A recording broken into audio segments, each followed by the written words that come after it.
Let's study with वंदना अग्रवाल में आपका स्वागत है। साथियों, जैसा कि आप सभी अवगत हैं कि अब हमें शिक्षण योजना के थ्रू ही शिक्षण कार्य करना है।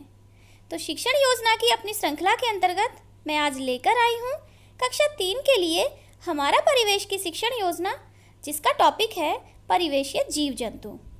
वीडियो पसंद आए तो कृपया लाइक करें और अपने ज़्यादा से ज़्यादा साथियों के साथ इसे शेयर करें।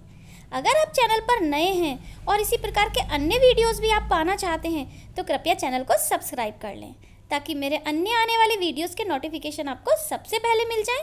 और मेरे चैनल पर उपलब्ध अन्य शिक्षण योजनाएं भी आप देख सकते हैं प्लेलिस्ट में जाकर।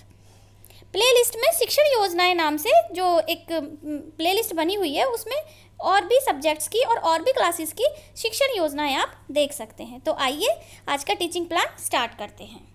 तो ये देखिए, कक्षा 3 के लिए है हमारा परिवेश। इसके जो लर्निंग आउटकम है वो है बच्चे अपने आसपास के जीव जंतुओं को उनकी शारीरिक बनावट, रंग, पंख और बोली के आधार पर पहचानते हैं।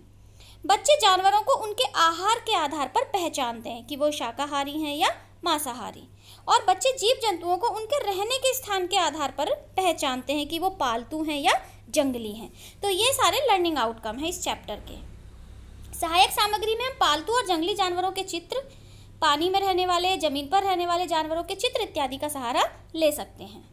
जो हमारा शिक्षण का प्रारंभ है उसमें हम बच्चों से बातचीत करेंगे और उनसे इस तरह से क्वेश्चन पूछ सकते हैं कि बच्चों, आपके घर में कौन कौन से जानवर रहते हैं, या फिर जो जीव जंतु घर में पाले जाते हैं उन्हें क्या कहते हैं, या फिर दूध देने वाले 2 पशुओं के नाम बताइए। तो हम उनको प्रकरण से इस तरह जोड़ सकते हैं। उसके बाद जो हमारा शिक्षण के दौरान का सेकंड चरण है उसमें हम क्या करेंगे, हम बच्चों को 4 समूहों में बांट देंगे और उनसे नामों की सूची बनाने को कहेंगे। हम एक समूह से कहेंगे कि चलने वाले जो जंतु होते हैं उनके नामों की सूची बनाइए, दूसरे समूह से रेंगने वाले, तीसरे से उड़ने वाले और चौथे से पानी में तैरने वाले। तो इस तरह से हम बच्चों को ये गतिविधि करने को दे देंगे। पानी में अब क्या होता है, अब बच्चों की सूची को देखकर, जो बच्चों ने अब सूची बनाकर हमें दे दी, उसको देखकर हम सभी बच्चों के साथ उस जानकारी को साझा करेंगे और बताएंगे कि हर प्रकार के जीव जंतु बनावट, आकार आदि में एक दूसरे से अलग होते हैं। कोई बड़ा होता है तो कोई छोटा, कोई पानी में रहता है तो कोई जमीन पर रहता है, कोई तैरता है तो कोई रेंगता है। तो इस तरह सभी जीव जंतुओं की बोलियां भी अलग अलग होती हैं। इन्हीं भिन्नताओं के आधार पर हम उन्हें जानते और पहचानते हैं। पक्षियों को हम उनके रंग, पंजे, चोंच व पंखों की बनावट के आधार पर पहचान सकते हैं। शिक्षण के अंत में हम बच्चों से 5 पक्षियों के नाम और 5 पशुओं के नाम लिखने को और चित्र बनाने को कहेंगे।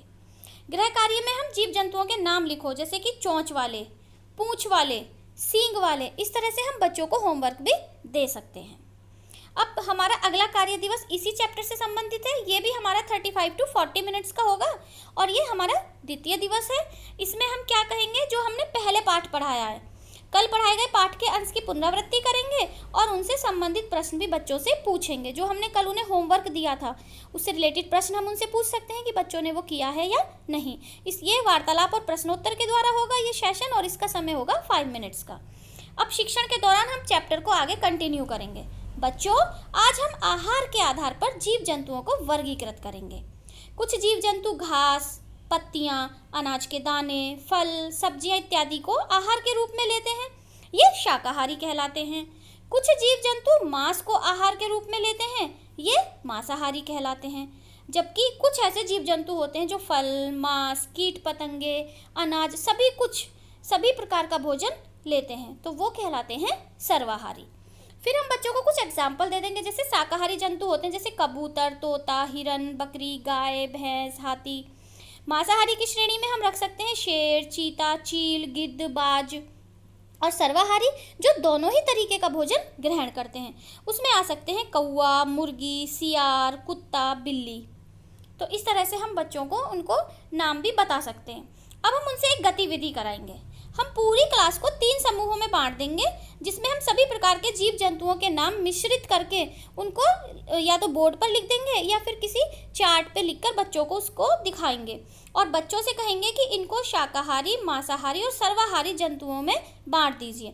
यानी कि हम 3 समूह बनाएंगे और एक समूह को शाकाहारी जंतुओं की लिस्ट बनानी होगी, दूसरे को मांसाहारी की और तीसरे को सर्वाहारी की। तो इस तरह से जब बच्चे गतिविधि करके खुद ढूंढेंगे सूची में से कि कौन सा किस कैटेगरी में आएगा, तो जो उनकी सीखने की प्रक्रिया है वो और भी ज़्यादा स्थायी हो जाएगी और उनको ज़्यादा अच्छे से समझ में आएगा।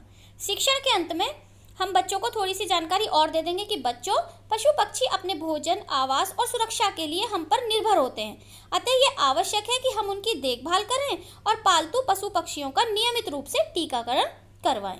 अब बच्चों द्वारा बनाई गई सूची के नामों को श्यामपट्ट पर हम लिख देंगे और बच्चों से भी लिखने को कहेंगे। यानी कि जो शाकाहारी, मांसाहारी और सर्वाहारी जीव जंतुओं की सूची बच्चों ने बनाई है उसको हम बोर्ड पर लिख देंगे और बच्चों से कहेंगे कि उसे अपनी कॉपी में कर लें।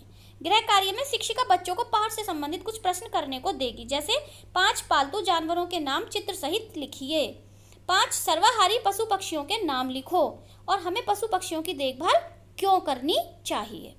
आगामी कार्य योजना हमारी होगी पशु पक्षियों का भोजन एवं सहायक अंगों पर। यानी पशु पक्षियों का भोजन क्या है और उसके सहायक अंग जो उनको उड़ने में मदद करते हैं या चलने में मदद करते हैं, उस पर हम अपनी अगली शिक्षण योजना का निर्माण करेंगे। तो ये था आज का शिक्षण प्लान। कैसा लगा आपको? कृपया कमेंट करके अवश्य बताएं। धन्यवाद।